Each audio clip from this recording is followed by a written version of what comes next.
Welcome to another program of CounterPoint. As former Vice President and now President-elect, Biden waits to become the 46th President of the United States come January 2020, and Senator Kamala Harris, officially the first woman, the first Black, and the first South Asian American to be Vice President of the United States, we ask Iranian thought leaders and strategists to examine the impact of this U.S. presidential elections on Iran internally and assess a possible shift in U.S. priorities on the dynamics of Iran and the Islamic Republic. How will this impact Iran's state of economy, its democracy activists, as well as Iran presidential elections of June 2021? Joining me today are Dr. Mohsen Sazegara of the Iran Transitional Council, which has been formed by the main pro-democracy Iranian political groups. Dr. Sazegara served as a founder of the Iranian Revolutionary Guards Corps and ran in 2001 elections for the President of the Islamic Republic, but was later disqualified by the Guardian Council. Dr. Shahriar Rahi, a political thought leader and strategist about social and political climate in Iran, has broad experience in political development from Eastern Europe to the Islamic world. Dr. Allayar Kangarloo is the Director of Physics and Engineering Group at MRI Research Center at Columbia University, and Dr. Hassan Mansour, economist, author, scholar, and professor of economics at American Graduate School of Business and Economics in Paris. Dr. Kangarloo, I turn my attention to you first, and we kick off the program with you. My first question is, what is your take from the U.S. elections and the results of how?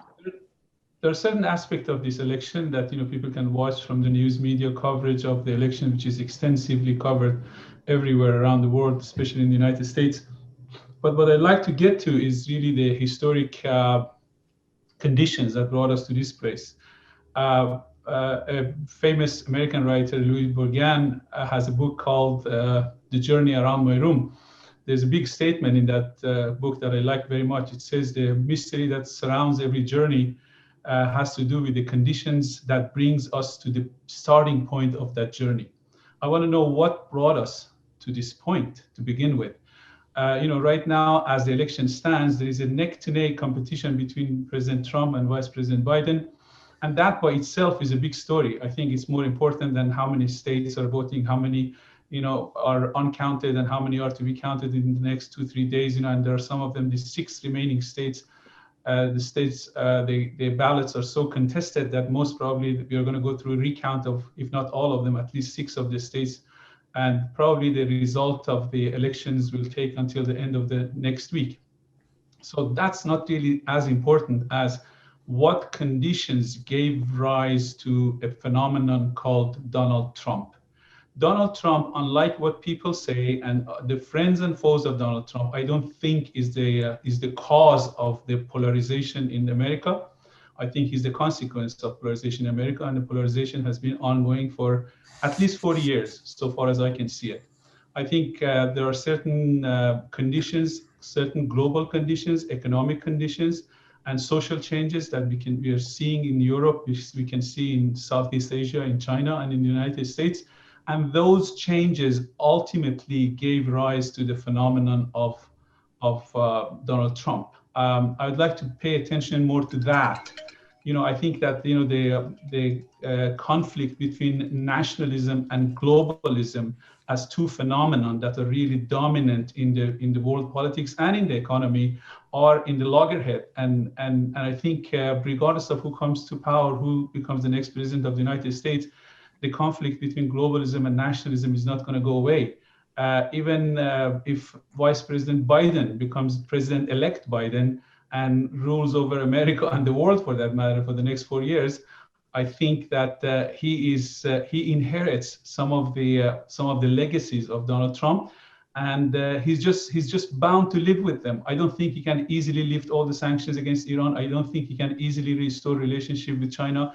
I don't think he can easily reestablish his friendship with Europe the way it used to be. I don't think America can do business as usual with Europe or with the rest of the world. And I don't think he can be kind to the political Islam the way that Barack Obama was. So I think what we are going to see in the future, in the next 4 years, if Biden becomes president, we are going to see a Biden very different from the Biden who was the vice president of Barack Obama.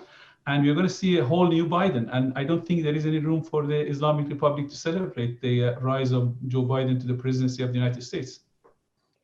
Dr. Sazagara, Dr. Kangarloo mentioned the Islamic Republic and the reactions there. We heard from Mr. Rouhani's kind of welcoming the supposed results, and even Mr. Rafsanjani's son, who a former president of the Islamic Republic, who died under mysterious circumstances, welcomed the supposed results.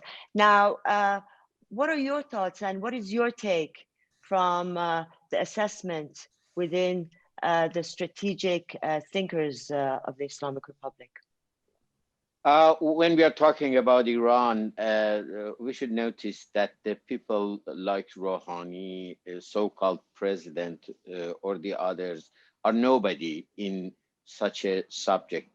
That's the leader of Iran who makes decision, and he has already ordered the High Council of National Security of Iran to consider negotiation with the United States. As far as I know, based on my own sources, they have arranged a task force in Foreign Ministry of Iran already, and they have studied about negotiation, a new negotiation with the United States, and they have studied both candidates, even President Trump. So now that it shows that maybe Biden will be the next president of the US, then they get ready to go for negotiation. The main motivation of the leader of Iran for new negotiations with the United States is getting money.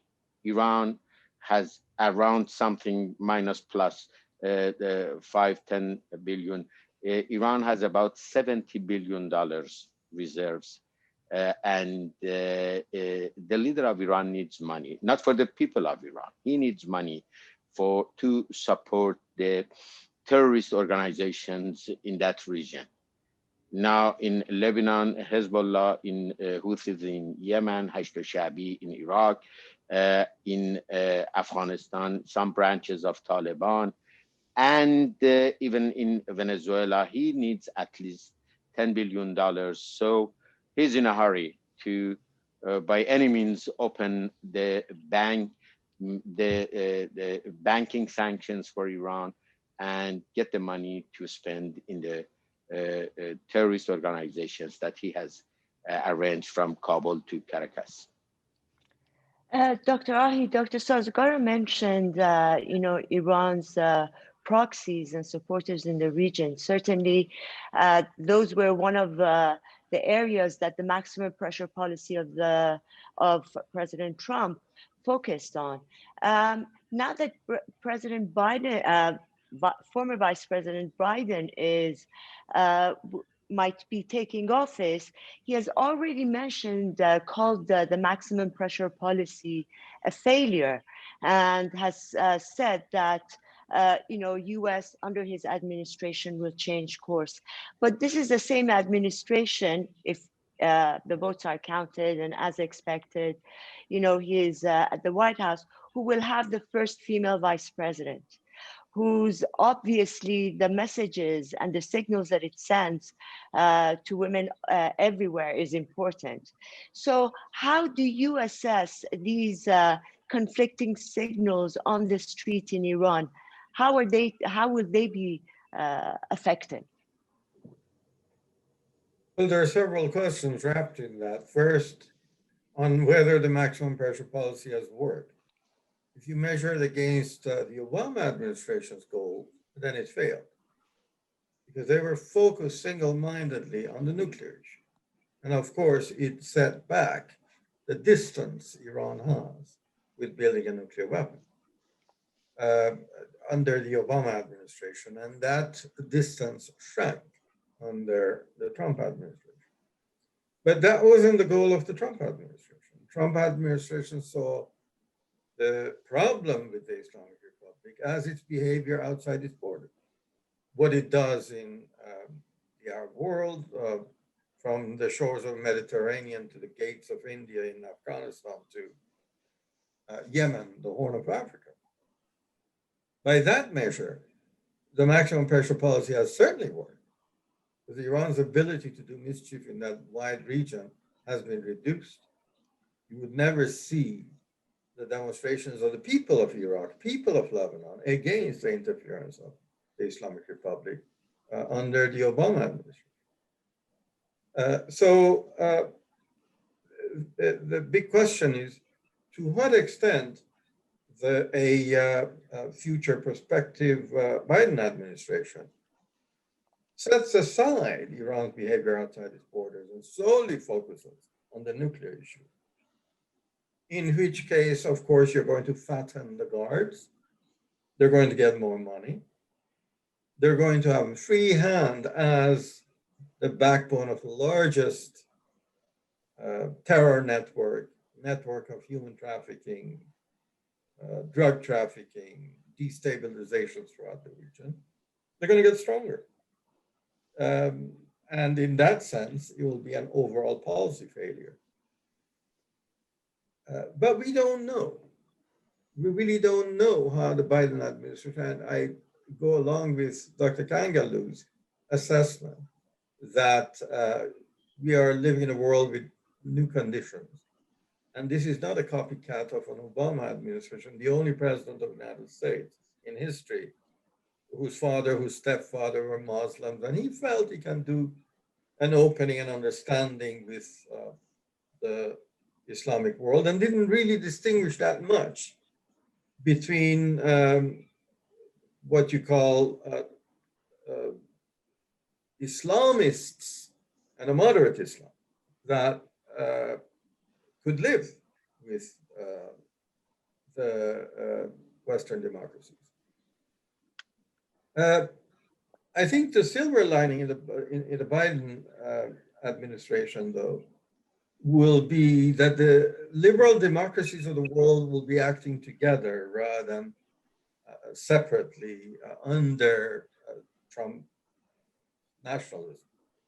And this is very important for the future of the competition between liberal democracies of the world and Eastern authoritarianism. The final point about Kamala Harris, I think she is absolutely a welcome for women's rights. She is very serious about human rights. She's shown that. But whether her foreign policy will be one of realism or idealism or ideological, we really don't know, because she doesn't have a foreign policy track record, but we hope for the best. Dr. Mansour, both Dr. Ahi and Dr. Sazagara mentioned about the financial injection, help that would be welcomed in the Islamic Republic, and also, but will that really change the economic situation that Iran is facing right now? Well, all three panelists have mentioned some very valuable points. Allow me to start with confirming the Iranian reserves, that according to our estimate and valuation, Iran has between $70 to $80 billion blocked in foreign lands. There's no point about this. There's no question about it that the system in Iran is in a stranglehold. So they need money. But money what for? That's a secondary question. There is no doubt that any easing from American administration side is going to provide a lifeline for the regime. There's no doubt about it. And a great many people in Iran may feel frustrated about it. But would this easing, would this lifeline remedy any of Iran's economic structural problems? Unfortunately, my answer is no. Because let me give you some examples. About 80% of national economy is under state control.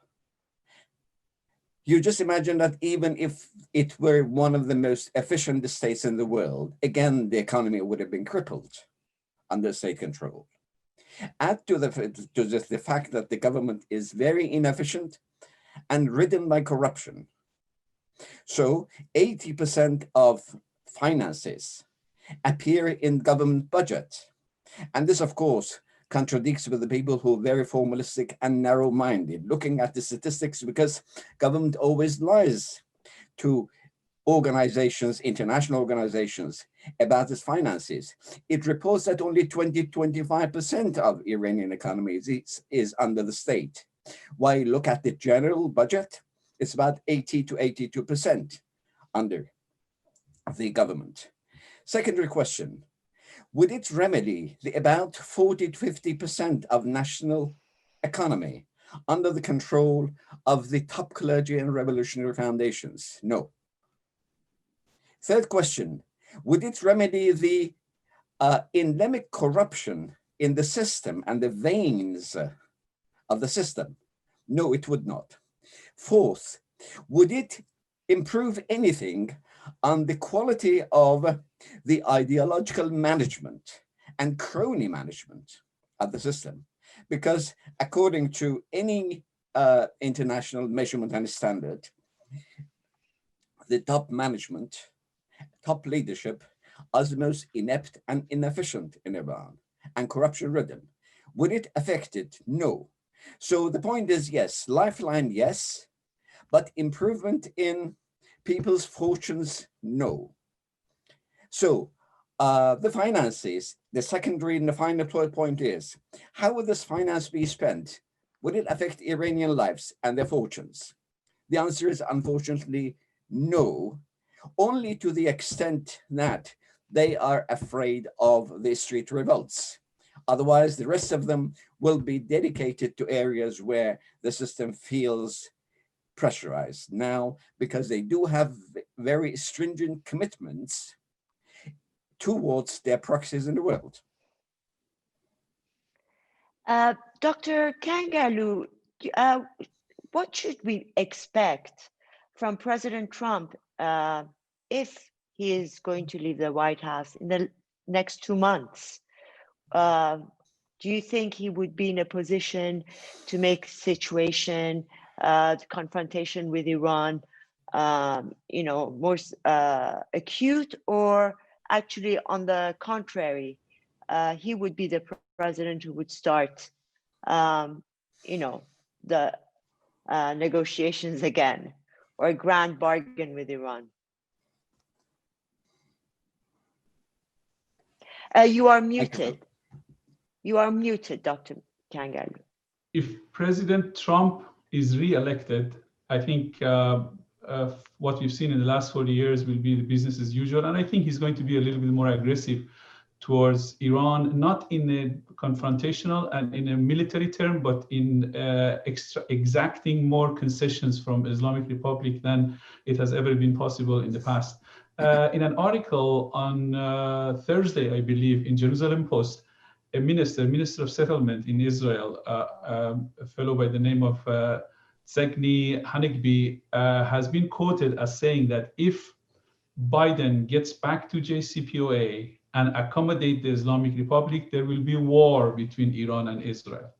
So, which I actually share that line of logic. I think one of the reasons why Israel felt so comfortable in the region was because of the unconditional support that President Trump afforded Israel. And actually, he managed what some of the previous 7-8 presidents haven't been able to do. and that was the establishment of diplomatic ties between some Arab states, between some Islamic states and Israel. And that really induces some sense of security in Israel, and that really settles the issue of, it actually helps to settle the issue of the ongoing conflict in the Middle East. So some of the policies that President Trump has done, I know that by the opponents have been reflected and have been projected as having, confrontational and militaristic solution to all the problems. But I think President Trump is one of the few presidents in the last 30, 40 years who hasn't really initiated a war, and he actively worked very hard to help withdraw all the troops from Afghanistan and Iraq. So a strong America really goes a long way to send a very strong message to all the dictators, from Putin to Xi Jinping to Ayatollah Khamenei and to Maduro, so that they will really take note of America's resolution in protecting the America's interests and the peace around the world. I think if President-elect Biden, if that title comes to pass, takes office on January 20th, I think it would be wise to continue on strengthening the America's position in Europe, in the Middle East, and around the world. The four of the most important issues, in my view, that the next president, whoever he is, he has to tackle it.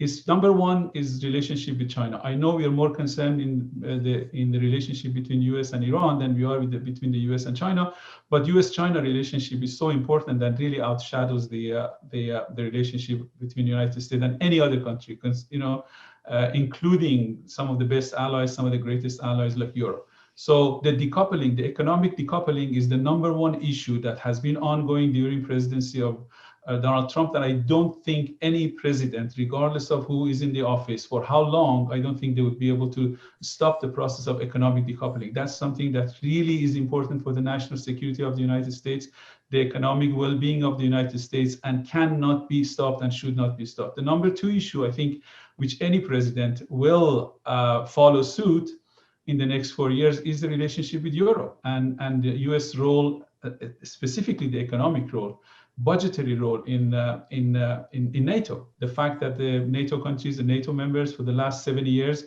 they have been negligent in making their fair share of contribution to the annual budget of NATO, and basically left the United States to pick up the bill. And this President Trump, came along, and he put all the European countries on notice that if they don't pay their fair share, United States is simply going to withdraw, and they're going to be left out in the cold to deal with Russia. The second issue was economic issue in our own neighborhood, the NAFTA, that President Biden and actually going way back to President Clinton, they have been negotiating, and eventually they signed an agreement between Canada and Mexico and the United States. And President Trump came along, and he renegotiated NAFTA to the interest of the United States. I think the interest of the United States in all the regional and international pacts have been better served by the President Trump. Yeah, thank you. Dr. Ahi, Dr. Kangalu mentioned other priorities that President Biden, if President Biden enters the White House, will have, including the economy, also the health. And this is at a time that in the Middle East, we are seeing the Abraham Accords, we are seeing a rapprochement, a re-engagement, a flourishing of relations between Israel, Saudi Arabia, Bahrain, and other Persian Gulf states. Do you really think that if, there will be a President Biden, there will be war? And if he enters another JCPOA? No, I don't think so. Another more senior Israeli minister responded to the statement that Dr. Kangalu mentioned, and said he didn't think so. We have a different set of problems. Look, Dr. Kangalu is absolutely correct that the presidency of Donald Trump was a consequence of a change in the world, in the global order. Rise of nationalism is not unique to the United States. You've seen it in UKIP in the UK, in Brexit, in Hungary, in Poland, in Salvini in Italy. I mean, it's not just, and there are fundamental reasons for it. There's polarization, there's anxiety because of changes in the world, but it's not the solution. Increasingly, we see that the major problems faced by humanity are global in nature and require global solutions. They cannot be resolved at nationalistic levels. Look at COVID. Look at the environmental issues. Here I go along with Yuval Harari, who asked himself the same question. If the problems are increasingly global, how come there's a rise of nationalism? And you know what he said? He said, well, it's sort of like you're lost trying to get to a destination, you've lost the address. What do? You go back to the last place you knew where you were. Not that that place is any closer to the solution, to the destination. That's a confusion that we must overcome. And in this particular context, I think that the Biden administration would do a lot better than a Trump administration. It'll also do much better in bringing the Western alliance together, despite the problems that correctly Dr. Kangaloo mentioned about Europe not paying its fair share. There are solutions to that. But the solution is not for the United States to act entirely separately from liberal democracies, from Western democracies, because that would be to the advantage of Eastern authoritarianism, and that does not bode well for the future of humanity.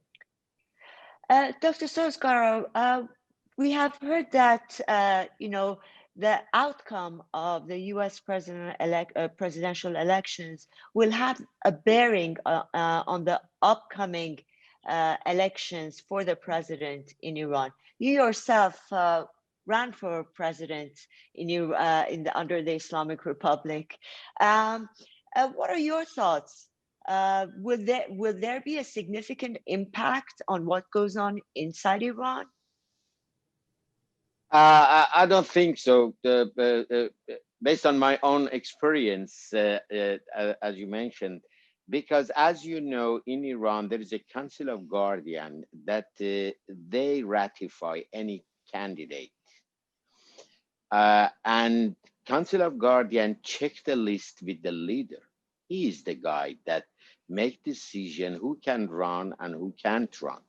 In my case, in 2001, he didn't let me run. Although on those days, two powerful top officials of Iran, Ali Akbar Natiq Nouri and Ali Akbar Hashemi Rafsanjani, I didn't know in those days. Later, I found out that they have talked to the leader and urged him to approve me, Mohsen Sazegara, as a candidate. But at last he said, no, he can't run.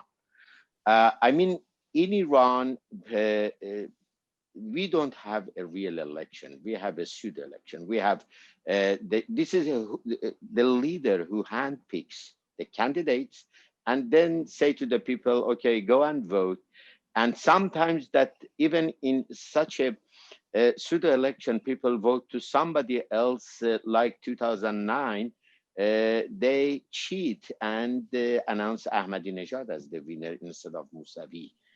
So, I mean, next election in Iran, or better to say selection in Iran, doesn't relate to what happens in the US so much. As far as I know right now, Khamenei and his son Mojtaba are studying a list of 12 people that one of them will be the next president. Their ideal is a person around 50, 52 years old, younger than Mojtaba, his son, and have a background of technocracy, some PhD, something that they can say, Dr. Who, somebody, and not famous as a corrupted person.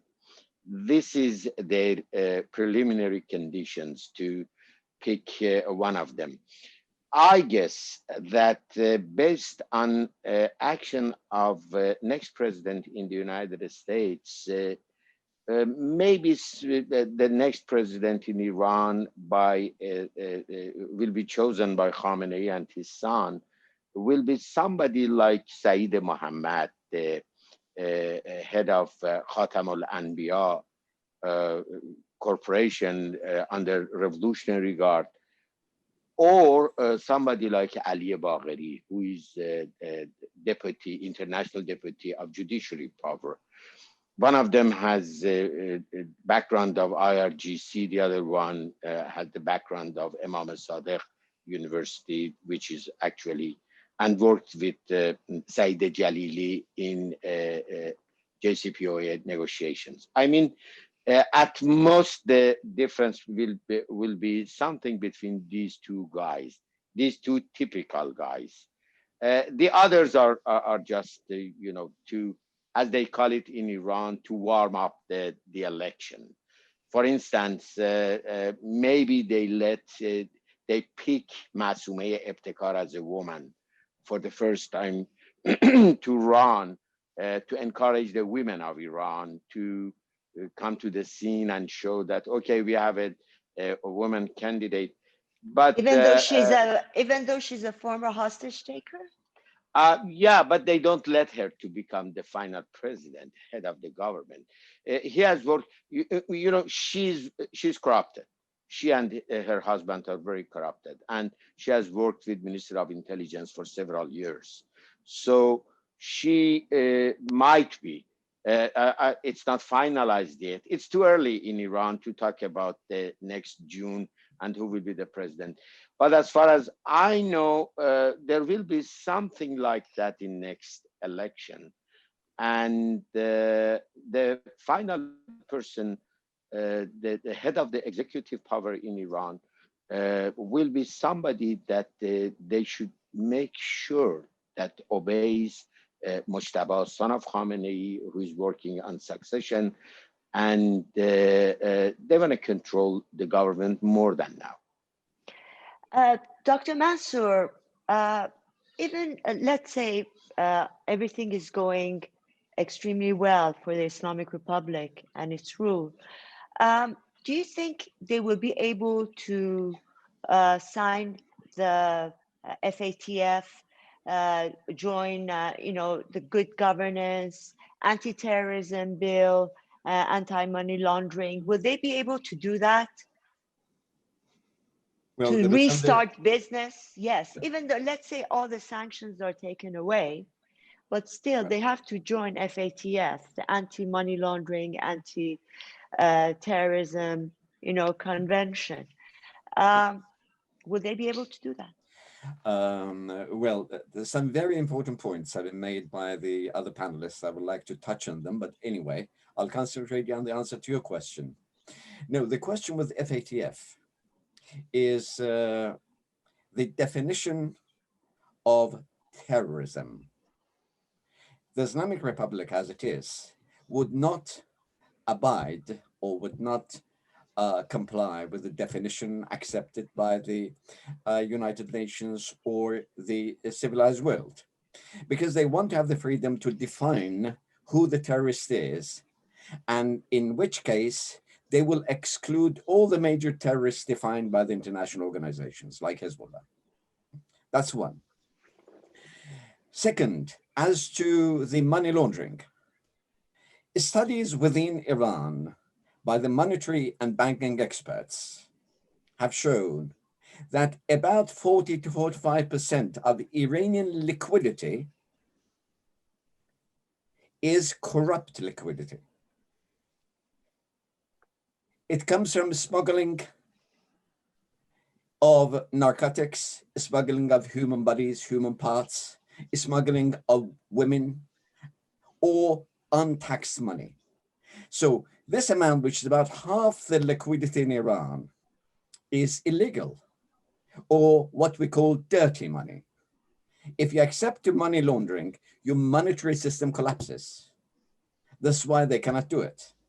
So these two conditions are not going to be met. Even the others, the other two articles of supporting, say, or going with the definition of human smuggling and the smuggling or trade with refugees and so on and so forth. They have their problems in those areas as well. But these two are the major points which preponderate. They would not be able to give in. Whoever comes to power, even if the governments, in order to avoid all this banking blockage, they've tried to. Zarif has tried to. Rouhani has tried to implement, to get it accepted and implement the FATF rules. But the system in itself would not give way because they have some very strong reasons. So that's about it. But anyway, the rest of it I leave, and if there's time, I'll make some commentaries on those. Well, we're coming to a close, and so I just wanted to ask each and one of you, what are the things you will be looking forward in the next couple of months? What are the markers, and how do you see trends taking place, charting their course in the weeks coming? Dr. Ahi, I'll start with you. I think the most important thing I'd look for is the extent to which the Islamic Republic would navigate the horns of a dilemma, assuming that you have a President Biden, assuming that negotiations start. This will run counter to the need by an aging totalitarian system to consolidate its, ideologically consolidate its top. Because a certain amount of power, attention, media focus will go towards those people who'd be in charge of negotiations with the United States. People like Mr. Zarif, if not necessarily Mr. Zarif himself. People like Mr. Rouhani. And this is a bête noire. This is a very negative thing for the type of person that correctly Dr. Sazagara was saying may be the future president, that comes from a very ideological background, that wants to keep the ideological cement of the regime, that would belong to Mujtaba Khamenei camp, for example, because they have major conflicts of interest. They have major differences in worldview. And that is lethal for a system that has lost the support of 90% of the people and needs to have absolute unity of command up there, no cracks in the system. So that is what I'll watch. The requirements of negotiation in order to get more money that they desperately need, and the requirements of the unity at the top. Dr. Kangalu, what will you be expecting from the Trump administration and President Trump in the next 2 months? Yogi Berra is known to have said that prediction is hard, especially about the future.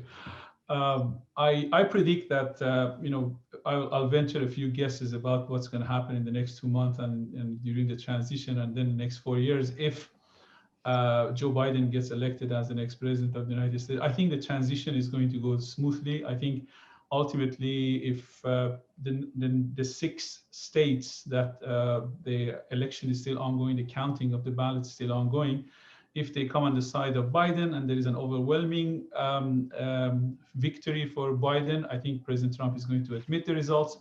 But something that we have to bear in mind is that we are still talking about a situation in which, at the end of the day, when the dust settles, President Trump has received 70 million votes from the citizens of this country, while President Biden, President-elect Biden, if it comes to pass, has received 74 million. So this was the widest participation of the Americans in any presidential election. Historically, it's a very significant one. So Napoleon has said that the revolutionaries launched the revolutions, and informed citizens guard the achievements of revolutionaries. So Americans show that they're informed citizens, and they're guarding the achievements of the founding fathers very jealously.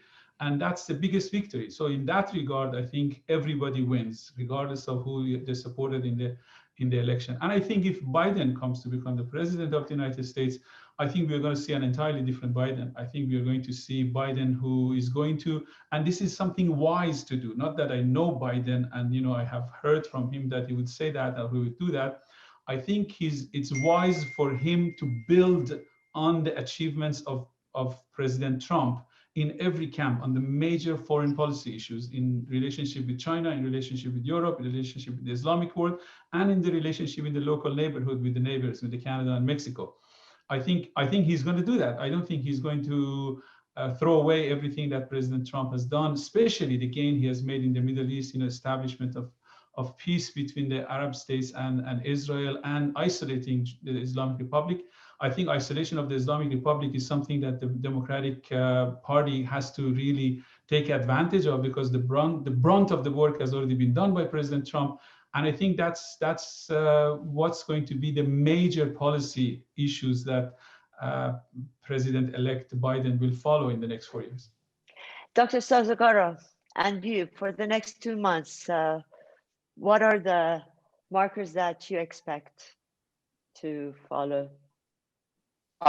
First of all, I wish that next 2 months will be, the United States will be safe and secure, first of all, and we have no street clashes in this country, and everything, I hope that goes on the track of the legal and the legal actions by President Trump and his team.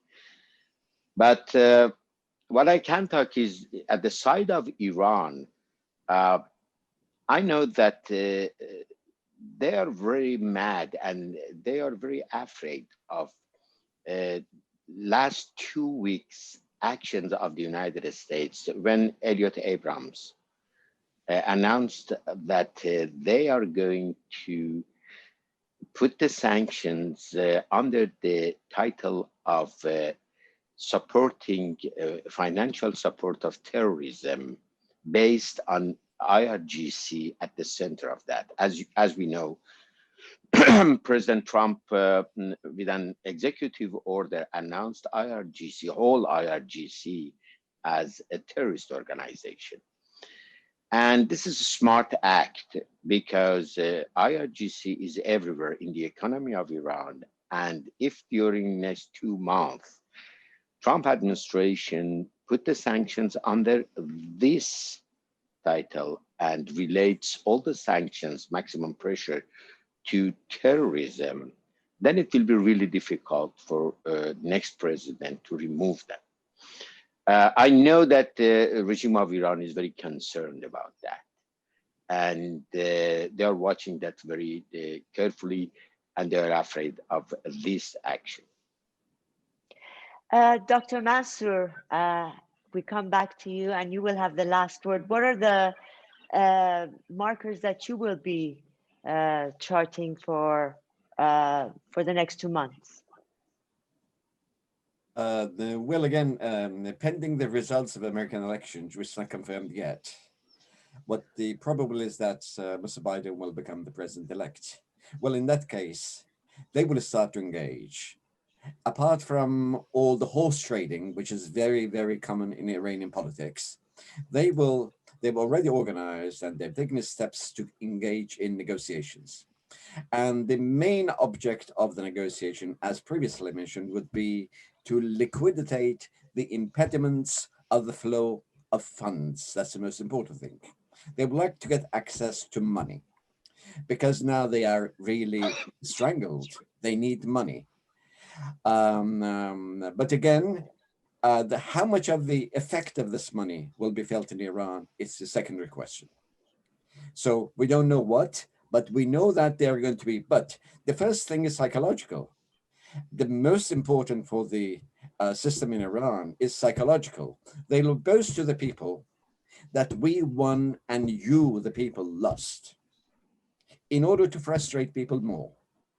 But my thinking goes that people will learn a very bitter lesson, that you cannot pin your hopes on a foreign president to push to the corner your adversary. You've got to resolve yourself.